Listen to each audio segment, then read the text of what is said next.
नमस्कार दोस्तों, आप सभी लोगों का सदन में स्वागत है।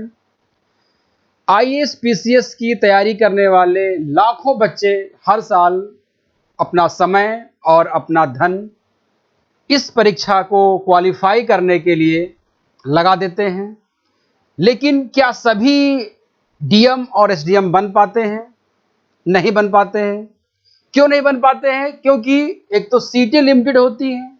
हमारे देश में एक जनसंख्या बहुत बड़ी समस्या है रोजगार को लेकर के, और जितने भी बच्चे तैयारी करते हैं उनमें से 1% या 2% लोगों का ही फाइनल सिलेक्शन होता है।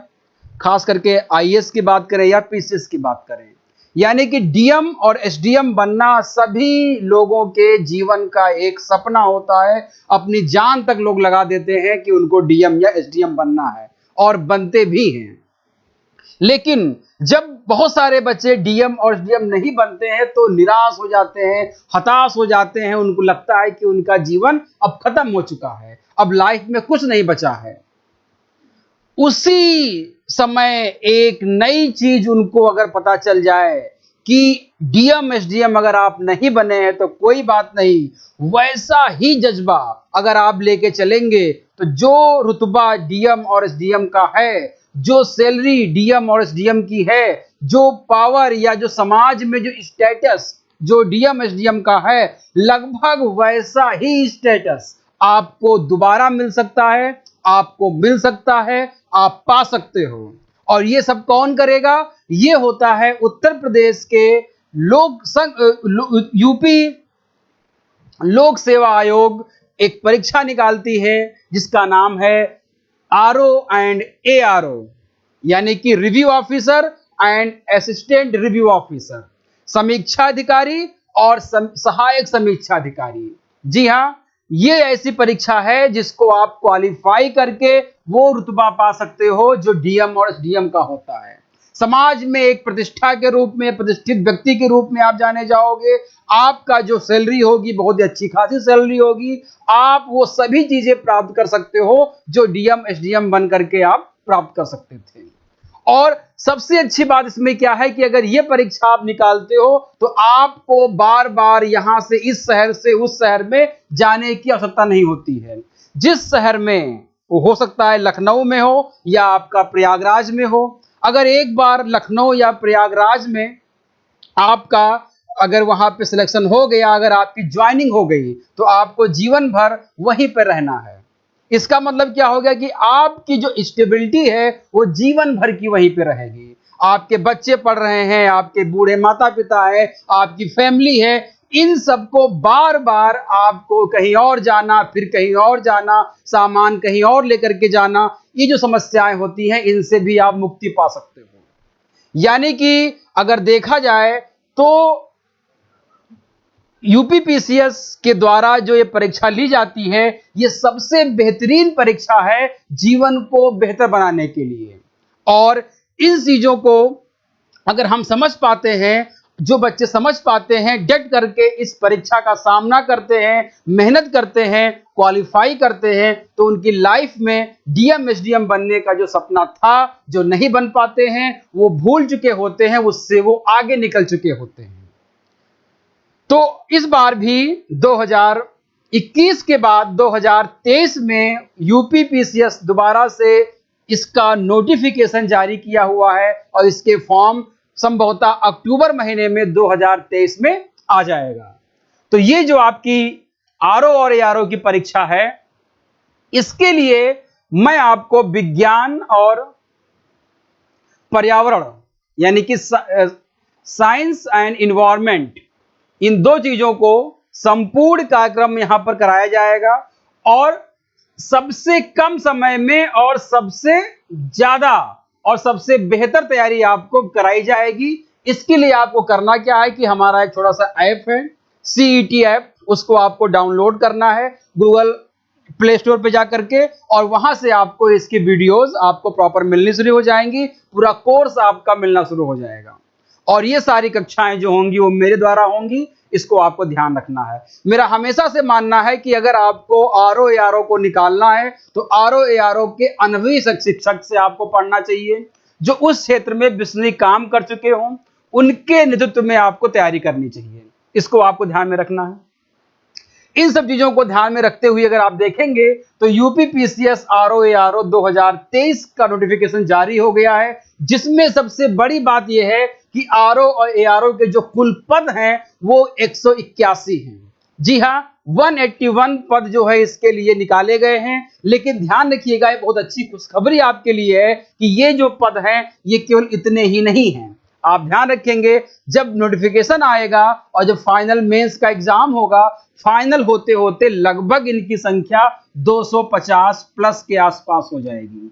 यानी कि आपको इन 180 पर ही आपको नहीं रुकना है, 250 प्लस तक इसकी जो है वो आपकी सीट जाने की उम्मीद है। तो हमको तैयारी आज से इसकी शुरू कर देनी चाहिए। इसी के साथ साथ में अपर निजी सचिव पद के लिए भी एपीएस के लिए जो है नई वैकेंसी 2023 के लिए आई है, इसमें 300 सीटें हैं। आपको ध्यान रखना होगा, आरओ और एआरओ की तैयारी करने वालों की जो है उम्र 21 साल से 40 साल के बीच होनी चाहिए। जनरल कैटेगरी के लिए, अलग अलग कैटेगरी के लिए उम्र में छूट दी गई है, इसको आपको ध्यान में रखना चाहिए। एआरओ के लिए ओ लेवल होना चाहिए। कंप्यूटर का अगर ओ लेवल किया हुआ है तो आप एआरओ को एग्जाम दे सकते हो, जिन्होंने नहीं किया है वो इजीली से कर सकते हैं। अब आपको यहां पे ध्यान रखना है कि हमारा जो ये कोर्स होगा वो आप इस सीईटी कॉम्पिटिटिव एग्जाम ट्यूटोरियल पे जाकर के आप इसको पढ़ेंगे। इसके लिए जो हमारा ऐप है वो आपको ये यहां पे ध्यान रखिएगा, यूपीपीसीएस आरओ जनरल साइंस आप केवल 399 रुपए में 399 में आपको एक कोर्स मिल रहा है। इसमें जनरल साइंस के फिजिक्स, केमिस्ट्री और बायो सारी चीजें आपको अच्छे से कराई जाएंगी और प्रीवियस ईयर क्वेश्चंस जो आपके आए हैं आरओ में उनको भी आपको एक्सप्लेन कराया जाएगा। प्रॉपर आपका टेस्ट होगा, हर चीज को यहां पर कराया जाएगा। इन्वायरमेंट से भी कम से कम 3-4 क्वेश्चन पूछे जाते हैं, उस इन्वायरमेंट को लेकर के भी हम पूरी तैयारी आपको कराएंगे। ये जो होगा आपका केवल 299 रुपए में, 299 रुपए में आपको इन्वायरमेंट पढ़ना है। तो ये आपको 2 कोर्स हो जाएंगे, ये आपको ध्यान रखिएगा। और भी कोर्स हमारे पास है तो हम बताएंगे अलग अलग समय पर, यूपीपीसीएस के लिए, प्री के लिए, यूपीपीसीएस मेंस के लिए और आपका यूपीएससी मेंस के लिए और यूपीएससी प्री के लिए। इन सभी के लिए हमारा कोर्स जो है इसको आपको ध्यान रखना है। सभी क्लासेस जो है वो मेरे द्वारा ली जाएंगी और हमें लोक सेवा आयोग की नब्ज पता है, ये आपको ध्यान, इसका मतलब ये हो गया कि हमको पता है कि लोक सेवा आयोग क्वेश्चन कहां से बनाएगा। पिछले 15 सालों से हम लोग यही काम कर रहे हैं, तो हमको पता है कि किस टॉपिक से कौन से क्वेश्चन बन सकते हैं, उस टॉपिक को आपको डिटेल में कराया जाएगा। इस चीज को आपको ध्यान में रखना है। इसके बाद बात आती है यहां पर, ये आपका क्या है, नोटिफिकेशन है। ये नोटिफिकेशन आपका 18 अगस्त को आया हुआ है, इसको आपको ध्यान रखिएगा। 18 अगस्त को ये नोटिफिकेशन आया हुआ है और इसमें कहा गया है कि 2 पद के लिए इसको निकाला गया है। पहला पद आपका कौन सा होगा, अपर निजी सचिव परीक्षा, इसके 300 वैकेंसी आई है। संभवतः सितंबर के द्वितीय सप्ताह में जो है इसकी संभावित विज्ञापन संभव है। वहीं पर आप देखेंगे समीक्षा अधिकारी यानी कि आरओ और सहायक समीक्षा अधिकारी यानी कि एआरओ, इसकी जो सामान्य चयन परीक्षा होगी इसमें 181 सीटें अभी बताई गई हैं, लेकिन बढ़ करके लगभग 250 प्लस होने वाली हैं। इसको आपको ध्यान रखिएगा। इसके लिए जो विज्ञापन है वो संभावित अक्टूबर माह के प्रथम सप्ताह में जो है वो यहां पर आपकी आने की संभावना है, तो इसको आपको याद रखना है। अब बात आती है यहां पर कि समीक्षा अधिकारी और सहायक समीक्षा अधिकारी की जो पद बताए गए हैं वो आप कितने हैं, यहाँ पर 181 हैं। मैं आपको बताता हूं कि ये लगभग 250 प्लस के आसपास जाएंगी। साथ ही साथ आपको ध्यान रखना है कि अगर हम बात करते हैं यहां पर आरओ की, तो आरओ के लिए केवल और केवल सामान्य मान्यता प्राप्त विश्वविद्यालय से स्नातक की डिग्री होनी चाहिए, यानी कि वो ग्रेजुएट हो, सिंपल ग्रेजुएट होना चाहिए बस, और कोई योग्यता नहीं है। लेकिन ध्यान रखिएगा, सहायक समीक्षा अधिकारी के लिए कंप्यूटर ओ लेवल की आपकी डिग्री होनी चाहिए। कंप्यूटर ओ लेवल के साथ आपकी डिग्री होनी चाहिए। अगर आपके पास, आप ग्रेजुएट हो और आपके पास कंप्यूटर ओ लेवल है और आप जो है वो थोड़ा सा पढ़ाई कर सकते हो 2-4 घंटे दिन में, तो आप, ये नौकरी आपकी है। जी हाँ, ये नौकरी आपकी है, इजीली आप इस नौकरी को पा सकते हो। इसको आपको ध्यान में रखना है। अगर हम बात करते हैं इसकी आयु सीमा के लिए, तो एक 1/1/2023 को जो न्यूनतम आयु है वो 21 वर्ष होनी चाहिए और अधिकतम आयु 40 वर्ष, यानी कि जो व्यक्ति 21 से 40 साल के बीच में है वो इस फॉर्म को अप्लाई कर सकता है। इसके अलावा नियमानुसार आयु में अतिरिक्त छूट भी दी जाएगी अलग अलग वर्गों के लिए, ओबीसी, एससी, एसटी या जो डिसेबल्ड पर्सन है उनके लिए अलग अलग यहां पर छूट भी दी गई है। इसको आपको ध्यान में रखना है। अब हम बात करते हैं कि अगर हम तैयारी शुरू करते हैं तो पढ़ेंगे क्या, एग्जाम में पूछा क्या जाएगा। तो ध्यान रखिएगा, इसमें जो होगा आरओ एआरओ का जो पाठ्यक्रम है इसमें एक आपका प्रारंभिक परीक्षा होगी, क्या होगी, एक आपका प्री एग्जाम होगा और एक आपका इसके बाद अगर आप प्री क्वालिफाई कर लेते हैं तो आपकी मुख्य परीक्षा होगी। प्रारंभिक परीक्षा में एक सामान्य अध्ययन का पेपर होगा जो ऑब्जेक्टिव होगा, जिसमें प्रश्नों की संख्या 140 होगी, यानी कि 140 प्रश्न आपके जीएस के होंगे। 140 प्रश्नों को करने के लिए आपको 2 घंटे का समय मिलेगा और एक क्वेश्चन 1 मार्क्स का होगा, यानी कि 140 का ये आपका पूर्णांक होगा। इस 140 क्वेश्चन में जो क्वेश्चन पूछा जाएगा वो आपके भारत सामान्य विज्ञान से होगा, जनरल साइंस से, फिजिक्स, केमिस्ट्री और बायोलॉजी से पूछा जाएगा। इसको आपको ध्यान में रखना है। भारत का इतिहास, भारतीय राष्ट्रीय आंदोलन, भारतीय राजतंत्र, अर्थव्यवस्था एवं संस्कृति, भारतीय कृषि, वाणिज्य एवं व्यापार, जनसंख्या, पर्यावरण एवं नगरीकरण, विश्व भूगोल तथा भारत का भूगोल और प्राकृतिक संसाधन, यहां से क्वेश्चन पूछे जाएंगे। अधुनातन राष्ट्रीय तथा अंतरराष्ट्रीय महत्वपूर्ण घटनाक्रम, यानी कि करंट अफेयर आपका पूछा जाएगा, बहुत इंपॉर्टेंट है। यहां पे आपकी रीजनिंग है, सामान्य बौद्धिक क्षमता, उत्तर प्रदेश की शिक्षा, संस्कृति, कृषि, उद्योग, व्यापार, रहन सहन, सामाजिक प्रथाओं के संबंध में जानकारी, यानी कि यूपी से भी आगे क्वेश्चन पूछा जाएगा। ये 140 क्वेश्चन होंगे और लगभग सभी विषयों से क्वेश्चन की संख्या क्या होगी, समान होगी। यानी कि सामान्य तरीके से अगर देखा जाए तो आपको बहुत ज्यादा अच्छा, इसका अगर हम क्वेश्चन लेवल देखते हैं तो इसके जो क्वेश्चन लेवल है वो बहुत कठिन नहीं होते हैं, बहुत ही सामान्य तरीके के प्रश्न आपसे यहां पर पूछे जाते हैं। अगर हम बेसिक बुक्स को पढ़ लेते हैं एनसीईआरटी या हम लूसेंट को ही अगर पढ़ लेते हैं तो आपके यहां पर काम चल जाएगा। बहुत डीप में जाकर के आईएएस लेवल की तैयारी भी यहां पर नहीं करनी है, लेकिन जो आपको जज्बा, जो आपको रुतबा मिलेगा वो आपको आईएएस वाला ही मिलने वाला है। सामान्य हिंदी दूसरा जो पार्ट होगा इसका आपका कौन सा होगा, सामान्य हिंदी का होगा। सामान्य हिंदी के आपके 60 प्रश्न पूछे जाएंगे, 60 क्वेश्चंस का आपका एक पेपर होगा, दूसरा पेपर। और इस 60 प्रश्नों में यानी कि दोनों मिलाकर कितना हो गया, 200, यानी कि प्री आपका कितने का होगा, 200 नंबर का होगा। जीएस का पेपर होगा 140 नंबर का, 140 क्वेश्चन, और हिंदी का आपका होगा 60 नंबर का, 60 क्वेश्चंस। टोटल मिलाकर के आपके क्वेश्चंस भी 200 और आपके मार्क्स भी कितने होंगे, 200 मार्क्स का होगा। इस जो 60 प्रश्न हैं इसमें 6 खंड में बांटा गया है।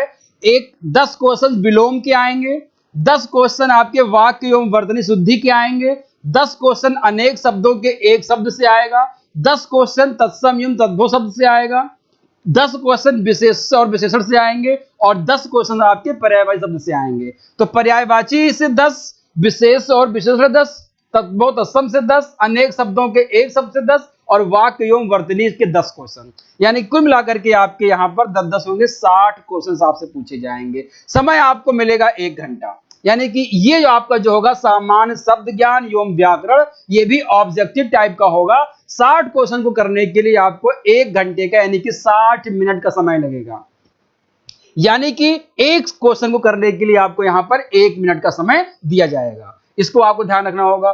फिर जब आप प्री क्वालिफाई कर लेंगे तो आपकी क्या होगी, एक मुख्य परीक्षा होगी। मुख्य परीक्षा जो होगी इसमें भी क्या होंगे, एक सामान्य अध्ययन का ऑब्जेक्टिव होगा जिसमें 120 प्रश्न होंगे और पूर्णांक भी कितना होगा, 120 का होगा। इसके अलावा आपका क्या होगा, दूसरा पेपर आपका सामान्य हिंदी और आलेखन का होगा। इसको आपको ध्यान में रखना है।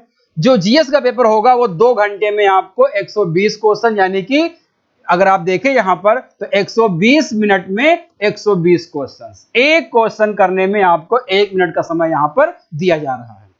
सामान्य हिंदी एवं आलेखन के खंड 1 में परंपरागत चीजें पूछी जाएंगी। यह भी आपका कितने का होगा, 120 अंक का होगा। इसके लिए आपको 2.5 घंटे का समय दिया जा रहा है।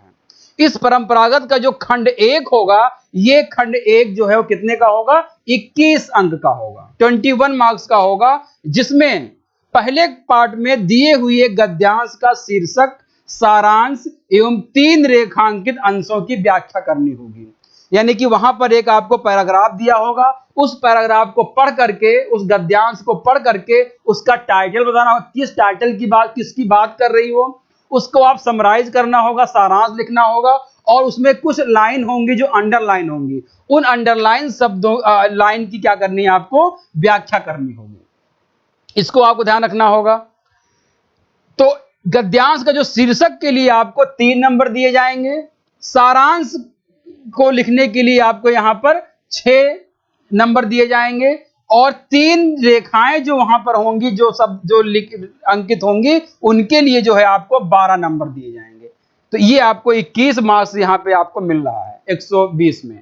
दूसरा जो आपका होगा, एक सरकारी पत्र का सारणी रूप टेबुलेशन में आपका सार लेखन किया जाएगा। यानी कि एक ये 15 नंबर का होगा। यानी कि एक आपको सरकारी पत्र लिखने के लिए आपको कहा जाएगा, वो बताया जाएगा कौन सा पत्र आपको लिखना है, वहां पे मेंशन रहेगा। यानी कि सरकारी पत्र कैसे लिखे जाते हैं उसकी आपकी एक टेबुलेशन आपको करना होगा। इसके अलावा आपका पत्राचार कैसे करते हैं, शासकीय अशासकीय पत्र, कार्यालय आदेश, ज्ञाप या परिपत्र, विज्ञप्ति, टिप्पणी एवं प्रतिवेदन, अनुस्मारक, इन तीनों को आपको करना होगा। ये आपके 24 मार्क्स के होंगे।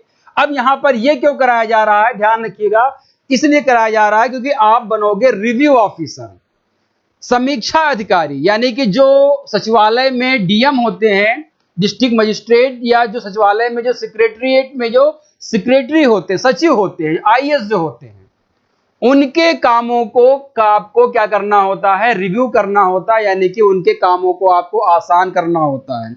अलग अलग विभागों में आपको पत्र भेजने हैं, अलग अलग विभागों में आपको कुछ जो डॉक्यूमेंट्स भेजने हैं, ये सारा काम कौन करता है? रिव्यू ऑफिसर ही करता है। यानी कि एक सेक्रेटरी के जो सारे नीचे के काम होते हैं, सचिवालय का जो एक लेखन कार्य होता है, जो डॉक्यूमेंटेशन का काम होता है, वो कौन करता है? आपके समीक्षा अधिकारी और सहायक समीक्षा अधिकारी ही करते हैं। तो उनको ये सब चीजें आनी चाहिए कि कैसे पत्र लिखे जाते हैं, कैसे पत्रों को भेजा जाता है, सरकारी पत्र कैसे होते हैं, इसके लिए आपसे यहां पर वो पूछा गया है। साथ ही साथ पारिभाषिक शब्दावली आपसे पूछी जाएगी, प्रशासनिक एवं वाणिज्यिक शब्दावली, इसमें अंग्रेजी से हिंदी में अनुवाद, हिंदी से अंग्रेजी में अनुवाद जो 10 नंबर का होगा, और मुहावरे तथा लोकोक्तियां यहाँ पे पूछी जाएंगी, 10 नंबर का होगा। इसके साथ आपका कंप्यूटर के कुछ क्वेश्चन पूछे जाएंगे। इस प्रकार से आप यहाँ पे देखेंगे तो आपका क्या होगा, खंड 1 में ये चीजें पूछी जाएंगे जो हमने वहां पर मेंशन की हैं। इसके बाद जीएस का, मेंस में जो जीएस का पेपर होगा, दो जो दूसरा खंड उसका होगा, वो आप ध्यान रखिएगा, उसमें सामान्य शब्द ज्ञान और व्याकरण होगा जो ऑब्जेक्टिव होगा। जो आपका प्री में जैसे हुआ था, सेम चीज यहां पर हो रही है। प्री में भी क्या था? विलोम था, वाक्य एवं वर्तनी थी, अनेक शब्दों के एक शब्द थे, तत्सम एवं तद्भव था, विशेषण विशेष था। सेम चीज दोबारा यहां से आपको मेन से पूछी जा रही है, और ये आपके 12-12 अंकों के होंगे। वहां पर भी 60 अंक का था, यहां भी क्या होगा आपका 60 अंक का होगा। वहां पर केवल आप देखा होगा कि वहां पर 6 चीजें थी, यहां पर 5 चीजें हैं, एक चीज यहां पे कम कर दी गई है। इसके अलावा ध्यान रखना होगा कि हिंदी में आपको निबंध लिखना होगा, आपको हिंदी निबंध लिखना होगा जो 3 घंटे का होगा, और ये 120 जो है इसके अंकों का होगा। इसमें 3 प्रश्न होंगे, 3 प्रश्न इसमें होंगे, और प्रत्येक प्रश्न के एक एक शीर्षक का चयन करते हुए आपको जो है वो 3 निबंध लिखने होंगे। यानी कि जैसे यहां पे देखिएगा, 1 पार्ट, 2 पार्ट और 3 पार्ट। हर पार्ट में आप देख रहे हैं कि यहां पर 3 निबंध दिए गए हैं। तो तीनों में से आपको एक एक को छांटना है। जैसे मान लो आपने पहला देखा तो इसमें का में साहित्य संस्कृति लिखा हुआ है, खा में सामाजिक क्षेत्र लिखा हुआ है, गा में राजनीतिक क्षेत्र। इन तीनों क्षेत्रों से आपसे निबंध पूछ सकता है। तो अब आपको देखना है कि आप किस क्षेत्र पर निबंध लिखने की तैयारी कर रहे हो। अगर आपको लगता है कि आप राजनीतिक क्षेत्र में लिख सकते हो तो उस पर लिख सकते हो। सामाजिक क्षेत्र में उसमें लिख सकते हो। यानी कि इन तीनों में से किसी एक को आपका चयन करना होगा। इसकी जो शब्द सीमा होगी वो 600 नंबर की शब्दों की होगी और ये 40 अंकों का आपका एक निबंध होगा। तो 40 40 80 और 40 120 अंकों का आपका क्या होगा, टोटल निबंध होगा। 3 निबंध होंगे 600 अंकों के। दूसरे खंड में आपको विज्ञान पर्यावरण प्रौद्योगिकी का एक निबंध मिलेगा, आर्थिक क्षेत्र का मिलेगा, कृषि एवं व्यापार का मिलेगा। इसमें से भी आपको एक को सेलेक्ट करना है। तीसरे खंड में आपको राष्ट्रीय अंतर्राष्ट्रीय घटनाक्रम, प्राकृतिक आपदाएं, भूस्खलन, चक्रवात, भूकंप, बाढ़, सूखा इत्यादि और राष्ट्रीय विकास योजनाओं से आपको एक निबंध आपको यहां से भी क्या करना है, सिलेक्ट करना है। तो तीनों खंडों में से आपको एक एक निबंध को सिलेक्ट करने, तीनों को अलग अलग 600 600 और 600 शब्दों की सीमाओं में लिखना है, जिसके लिए आपको यहां पर 40 40 और 40 यानी कि 120 अंक यहां पे आपको दिए जाएंगे। तो कुल मिलाकर बात किया जाए तो आपका जो पेपर होगा मेंस का, उसमें पहला पेपर जो ऑब्जेक्टिव जीएस का होगा वो 120 नंबर का होगा। इसके बाद आपकी जो हिंदी होगी वो आपकी 160 नंबर की होगी और फिर आपका जो एसए होगा वो आपका कितने का है, 120 का है। तो टोटल जो आपका मेंस होगा वो 400 नंबरों का हो जाएगा। यानी कि जो आपकी मुख्य परीक्षा है यहाँ पर वो 400 नंबर की होनी है। इसको आपको ध्यान में रखिएगा। ये तो हो गई आपकी सिलेबस की बात। अब आती है सबसे अहम बात जिसके लिए हमको तैयारी करनी है, वो ये है नौकरी के बाद हमको ये सोचना चाहिए कि हम सोचते हैं कि हमको सैलरी कितनी मिलेगी। तो ध्यान रखिएगा कि आरओ और एआरओ की जो सैलरी होगी वो आपको यहां पर देख करके आपके चेहरे मुस्कुरा रहे होंगे। आप देख पा रहे हैं कि जो है यहां पर लेवल 7 और लेवल 8 की सैलरी आपको मिलती है। अगर आप एआरओ को ज्वाइन करते हैं तो उसकी जो बेसिक की शुरुआत होती है वो 44,900 से जाती है और इसका जो मैक्सिमम जाएगा वो 1,42,400 जाती है। बेसिक में अगर आप जोड़ देंगे लगभग इसका टीएडीए तो इसका लगभग दुगना हो जाएगा, यानी कि लगभग 85,000 के आसपास स्टार्टिंग में आपकी सैलरी बनेगी एआरओ में। और आरओ की बात करें तो शुरुआत होती है 47,600 से। बेसिक है ये, इसका आप दुगना कर देंगे जो आपका टीएडीए मिला करके तो लगभग ये भी आपका 90,000 के आसपास या ऊपर ही जाएगा जो आपको सैलरी मिलेगी। और ये एक आगे कर धीरे धीरे जैसे आपकी नौकरी बढ़ेगी, समय बढ़ेगा, आपकी सैलरी बढ़ेगी। ये 1,50,000 यानी कि इसका दुगना आपका मिलेगा कुछ सालों के बाद। तो कम मेहनत में, कम पढ़ाई में आप वो सभी चीज पा सकते हो जो आप सपना देखा था आईएएस पीएस बनने का, अगर वो नहीं बन पाए हो तो ये आपको सैलरी आपको अट्रैक्ट करेगी इस तैयारी को करने के लिए।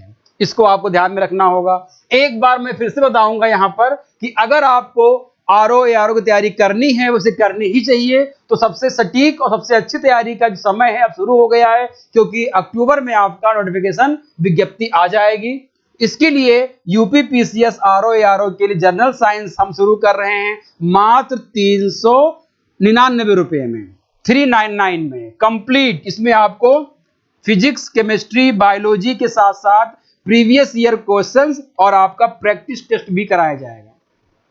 और इन्वायरमेंट का जो आपका जो कोर्स है वो 299 का है। इसमें भी आपको प्रीवियस ईयर क्वेश्चन के साथ साथ आपकी यहां पर टोटल प्रैक्टिस टेस्ट कराया जाएगा।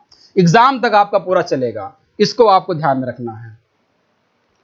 तो आरओ एआरओ जो है वो प्रीलिमिनरी जो हो इससे पहले कब हुआ था, 2021 में हुआ था। 2021 के बाद 2022 में कोई भी पेपर नहीं हुआ। दोबारा से 2023 में जो है वो क्वेश्चन यहां पर पूछा, यानी कि इसका नोटिफिकेशन आने वाला है तो उसकी तैयारी करेंगे। अब हम देखेंगे कि 2021 में क्वेश्चंस कैसे पूछे गए थे, यानी कि अगर हम तैयारी करने जा रहे हैं तो हमको आइडिया लग जाए कि हम किस लेवल की तैयारी हमको करनी है।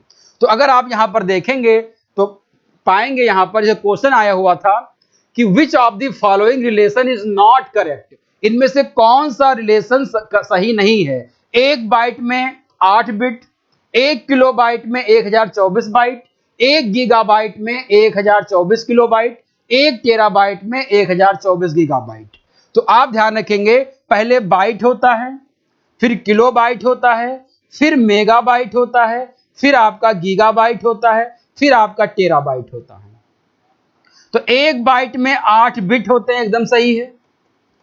1 किलोबाइट में 1024 बाइट होते हैं, ये भी सही है। लेकिन अब ध्यान रखिएगा, 1 मेगाबाइट में 1024 किलोबाइट होते हैं। जब यहां पे गलत हो गया, ये गलत हो गया, यहां पे गीगा लिख दिया है। 1 गीगाबाइट में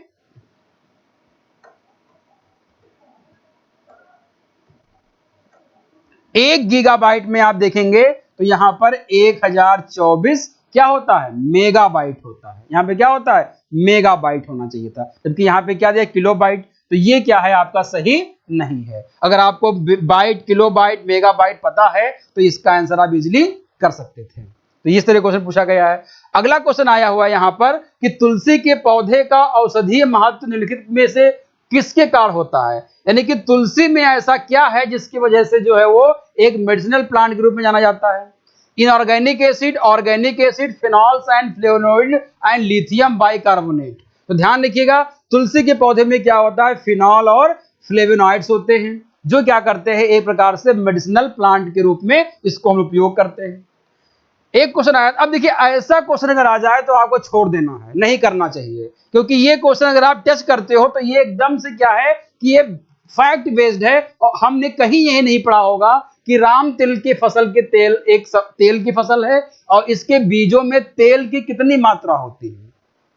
तो तेल की अगर हम बात करते हैं तिल की, तो अगर आपको लगाना हो तो आप लगा दीजिए इसमें 37 से 47%।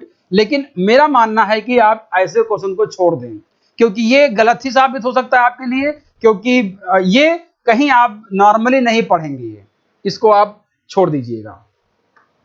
नेक्स्ट क्वेश्चन है, नदी का जल प्रदूषण मापा जाता है। अब नदी का जो पॉल्यूशन है उसको हम लोग मापने के लिए क्या करते हैं, बायोलॉजिकल ऑक्सीजन डिमांड, यानी कि पानी में ऑक्सीजन की, किसी भी जलीय तंत्र में कितना पानी, कितना ऑक्सीजन है, क्योंकि उसमें जो प्लांट होंगे, जो बैक्टीरिया होते हैं, जो उसमें एनिमल्स होते हैं, वो क्या करते हैं, वो ऑक्सीजन को उनकी रिक्वायरमेंट होती है। तो अगर उसमें पोल्यूशन बढ़ता है तो ऑक्सीजन की मात्रा कम हो जाती है, तो ऑक्सीजन की डिमांड बढ़ जाती है। तो यहां जाएगा जल में घुली ऑक्सीजन की मात्रा, इसको कह देते हैं बायोलॉजिकल ऑक्सीजन डिमांड के द्वारा हम क्या करते हैं, जल के प्रदूषण को मापा जाता है। इसको आपको ध्यान, ऐसे क्वेश्चन आपसे आरओ में पूछे जाते हैं। दो एक जैसे बल्ब को किस प्रकार जोड़ने पर अधिक रोशनी आएगी। यह कहा गया है कि अगर दो बल्बों को हम कैसे जोड़े कि हमको रोशनी अधिक मिले, दोनों श्रेणी क्रम में जोड़ दें, दोनों समानांतर क्रम में जोड़ दें, तो क्या होगा। तो ध्यान रखिएगा, अगर आप श्रेणी क्रम में जोड़ते हैं दो बल्बों को, तो आप देखेंगे यहां पर क्या होता है, आप देखेंगे यहां पर क्या होगा कि दोनों को क्या होगी, बराबर क्या होगी, लाइट मिलेगी, करंट मिलेगा, तो दोनों क्या होंगे, ज्यादा जलेंगे। लेकिन इसे प्रॉब्लम क्या होगी कि अगर मान लो कहीं से जो है वो कट गया, कहीं पे डिफॉल्ट हो गया, तो दोनों बल्ब क्या हो जाएंगे, डिफॉल्ट हो जाएंगे। तो ध्यान रखिएगा, अगर दो बल्बों को हम श्रेणी क्रम में जोड़ेंगे तो हमको क्या होगी, रोशनी ज्यादा मिलेगी, क्योंकि वहां पर वोल्टेज क्या हो जाता है, ज्यादा मिलता है। इसको आपको ध्यान रखना होगा। एक क्वेश्चन आया था एक करंट अफेयर का, द विंसी प्लस और वेरिटास जो है वो नासा ने मिशन भेजा है, ये किसके लिए है। तो ये करंट अफेयर क्वेश्चन था, न्यूज पेपर में आया हुआ क्वेश्चन था, इसको आप इजिली कर सकते थे। तो द विंसी प्लस और वेरिटास जो है वो वीनस के लिए है, शुक्र मिशन के लिए क्या है, नासा का ये मिशन है। शुक्र ग्रह पे ये अपना मिशन भेज रहा है, जिसका नाम क्या है, द विंसी प्लस वेरिनास। इसरो भी शुक्रयान भेज रहा है। तो शुक्रयान जो है वो किसका है, इसरो का है, और द विंसी प्लस और वेरिटास किसके हैं, आपके नासा के हैं, शुक्र पर भेजने जाने वाले मिशन है। निम्नलिखित खाद्य पदार्थों में से कौन सा सभी आवश्यक अमीनो अम्लों का सर्वोत्तम स्रोत है। यानी कि सबसे ज्यादा एसेंशियल अमीनो एसिड आपको कहां से मिलेंगे, केले में। तो केला तो आपका होता है कार्ब, इसको हटा ही दीजिए। दाल, अंडा और मछली, इन तीनों में क्या होती है, प्रोटीन होती है। अब इन तीनों में आपको लगाना है कि कौन सा सबसे सर्वोत्तम स्रोत है जो आपका एसेंशियल एमिनो एसिड का। तो ध्यान रखिएगा, एसेंशियल एमिनो एसिड जो होती हैं वो सबसे अच्छी कहाँ पाई जाती हैं? आपकी मछली में पाई जाती है। इसको मछली में जो होती हैं वो सभी प्रकार की एसेंशियल एमिनो एसिड पाई जाएंगी, दाल में सारी नहीं मिलती हैं। इसको आपको ध्यान में रखना है। निम्नलिखित में कौन सा कथन सही नहीं है? मनुष्य का कान 1000 हर्ट्ज पर सबसे सुग्राही होता है, यानी कि हमारी जो सुनने की क्षमता होती है वो 20 हर्ट्ज से लेकर के 20,000 हर्ट्ज तक होती है। लेकिन सबसे ज्यादा सेंसिटिव हम कब होते हैं? 1000 से लेकर के और 3000 के बीच में। तो इसका आपका सही हो जाएगा। नेक्स्ट कह रहा है मनुष्य की आंख लाल रंग के लिए सबसे अधिक सुग्राही है। एकदम गलत है। अगर लाल रंग के लिए होती तो आसमान में हमको नीला चीजें क्यों दिखाई देती? तो ये आपका गलत हो गया। यानी कि जो हमारी जो आंख होती है वो लाल रंग के लिए नहीं होती है, वो येलो और ब्लू रंग के लिए जो है क्या होती है? येलोइश ब्लू कलर के लिए सबसे ज्यादा सेंसिटिव होती है। तो यही गलत हो गया। सुनने की जो दृढ़ता होती है वो 1/10 सेकंड होती है, यानी कि हमारी जो आवाज है लिफ्ट वगैरह आने में हमारे कान में जो रहती है 1/10 रहती है, और देखने की जो हमारी दृढ़ता है वो 1/16 सेकंड तक रहती है। ये दोनों सही हैं। इसको हम लोग साउंड में, इसको हम लाइट में पढ़ेंगे। मकड़ियों द्वारा उत्पादित रेशम कहलाता है, यानी कि silk produced by spider is called, यानी कि जो सिल्क स्पाइडर प्रोड्यूस उनको क्या कहा जाता है? तो टसर एक प्राकृतिक होता है, टसर और मूंगा एक प्राकृतिक रेशम है। गोशामर जो रेशम होता है ये मकड़ियों के द्वारा निकलने वाले रेशम को कहते हैं, यानी कि सिल्क को कहते हैं, और ये सबसे हार्डेस्ट और टफेस्ट सिल्क होता है। इसकी जो स्ट्रेंथ होती है वो लोहे से ज्यादा मजबूत होती है। मकड़ी का जो जाला होता है वो लोहे से ज्यादा मजबूत होता है। इसको आपको ध्यान में रखना होगा। एक क्वेश्चन आया था कि पौधों में बूटी लगाने का कार्य किस उद्देश्य की पूर्ति के हेतु किया जाता है? The practice of gooties in plant is use for the purpose of. तो ध्यान रखिएगा, चाहे आपकी कटिंग हो, लेयरिंग हो, जिसे कलम लगाना कहते हैं हम लोग, लेयरिंग करना और बूटी, ये सब जो होते हैं आपके वेजिटेटिव प्रोपगेशन के लिए होते हैं। यानी कि ये आप ध्यान रखेंगे, ये किसके लिए होते हैं? ये आपका फॉर वेजिटेटिव प्रोपगेशन, वानस्पतिक प्रसारण के लिए होते हैं। अगर हिंदी में थोड़ा सा कंफ्यूजन हो तो आप यहां पे देख सकते हो, वेजिटेटिव प्रोपगेशन के लिए कहा जाता है इसको, यानी कलम लगाना। इसका मतलब क्या होता है? कलम लगाना कह देते हैं इसको हम लोग। ग्राफ्टिंग भी कह सकते हैं, ग्राफ्टिंग कह सकते हैं, लेयरिंग भी कह सकते हैं इसको, लेयरिंग करना, और बूटी, बूटी लगाना। ये तीनों काम हम लोग किसके लिए करते हैं? वेजिटेटिव प्रोपगेशन के लिए करते हैं। इसको आपको ध्यान में रखना है। एक क्वेश्चन आया था कि इनको सम्मिलित करना था। चूना पत्थर जो है वो हम कहां पे यूज करते हैं? सीमेंट में यूज करते हैं। कॉपर का यूज हम लोग बिजली का सामान बनाने में करते हैं। बॉक्साइड का यूज हम लोग हवाई जहाज का निर्माण करने में करते हैं। मैग्नीज का यूज हम लोग इस्पात में करते हैं। तो चारों मिले हुए हैं। इसका आंसर क्या हो जाएगा आपका? ए इज द करेक्ट आंसर। इसको आप देख पा रहे हैं। 10 दिनों से अधिक दिन तक उपवास करने पर लिवर पर क्या प्रभाव पड़ता है? अगर हम 10 दिन तक उपवास करें तो लिवर में क्या हो जाएगा? तो 10 दिन तक उपवास करने के बाद लिवर का सारा ग्लूकोज क्या हो जाएगा? खत्म हो जाएगा। पूरा ग्लाइकोजन क्या हो जाएगा?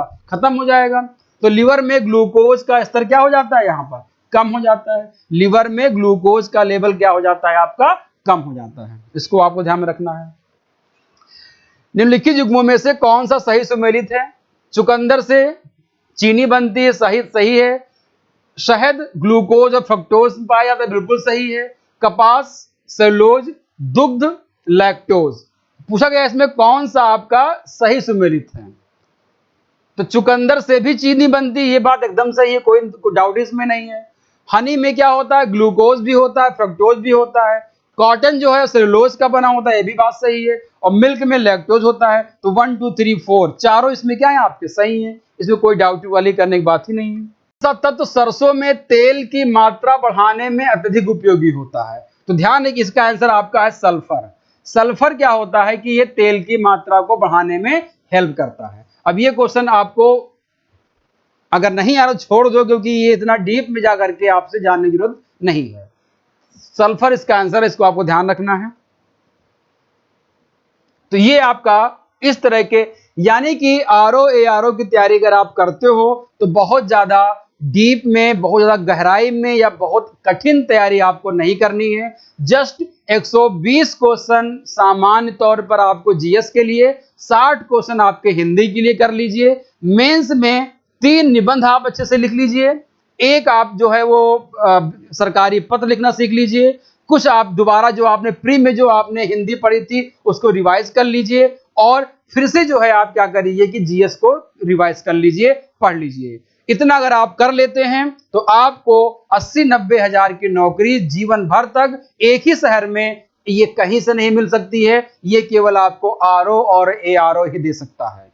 तो कमर कस लीजिए और अपना लक्ष्य निर्धारित कर लीजिए। आने वाला समय आपका है, अक्टूबर में नोटिफिकेशन आ जाएगा, तब तक आप अपनी तैयारी को अंजाम दे दीजिए। नोटिफिकेशन आने के बाद मात्र 1 से 1.5 महीने के अंदर आपकी परीक्षा हो जाएगी, उसके बाद आपका मेंस हो जाएगा। मेंस होने के बाद कुछ दिन बाद आपका, अगर आप क्वालिफाई कर गए तो आपकी ज्वाइन लेटर आ जाएगा, आप ज्वाइन करोगे, आपकी सैलरी शुरू हो जाएगी, समाज में आपकी प्रतिष्ठा हो जाएगी, आप सम्मानीय व्यक्ति के रूप में अपने आप को इस्टेब्लिश कर पाओगे, और वहां बैठोगे जहां पर आईएएस पीसीएस बैठते हैं, और आपके उनसे संबंध भी अच्छे रहेंगे। आप उनके, वो आपसे कुछ सीखेंगे, आप उनसे कुछ सीखोगे, आपका जीवन बहुत ही अमूल्य हो जाएगा। उस समाज में आपको बहुत ही प्रतिष्ठित व्यक्ति के रूप में आपको जाना जाएगा। तो बिना समय गंवाए इसको आप तैयारी शुरू कर दीजिए और एक सफल व्यक्ति बनने की तरफ अग्रसर होइए। तो आज के लिए इतना ही। Thanks to all of you. हम लोग मिलेंगे नेक्स्ट क्लास में कोर्स के साथ। धन्यवाद।